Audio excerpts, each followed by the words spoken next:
Currently there's a concern that post-Brexit there may be a difficulty with supply chains.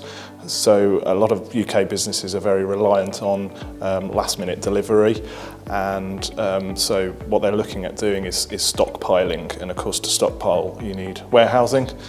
The UK is under-warehoused according to recent surveys, and a lot of warehouse owners are reporting full capacity. There is perhaps a lack of capacity in the market for warehousing, and from a tenant's perspective, because of the uncertainty with the Brexit deal and whether it will happen at all, whether we may have a no-deal scenario, the issue is how long do the tenants need the warehousing for.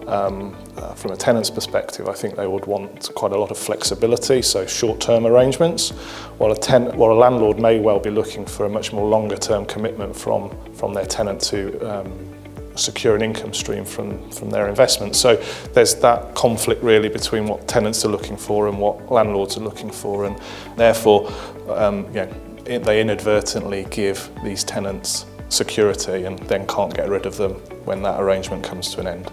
One of the ways of building in flexibility, and often you'll hear it in the market, is to grant a tenant or a licensee a license, which is often for short-term flexible arrangements.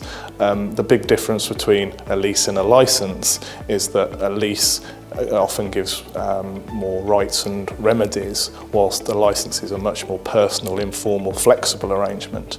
But there are traps there, because landlord and tenant can inadvertently fall into a lease when they actually intend to grant a licence which doesn't have the security of the Landlord and Tenant Act 1954, and briefly that gives tenants a right to renew at the end of the contractual term. So if it was a 12-month term, let's say, it wasn't contracted out, it was a lease, then the tenant would have a right to renew at the end of those 12 months on very similar terms, which may not be what the landlord wants. The landlord may want to take the warehouse back after 12 months' time. So you'll often hear it in the market that people say, oh, let's grant a licence rather than a lease.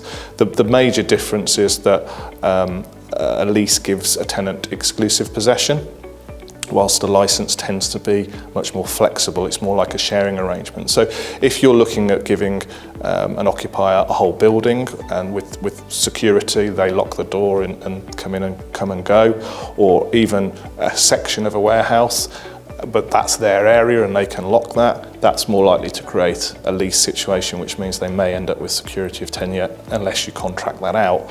If you're talking about letting somebody use some of your warehouse space, but it's a flexible arrangement and it's mixed in with other occupiers, that's more likely to be a licence and wouldn't create any tax liabilities potentially from a stamp duty land tax point of view.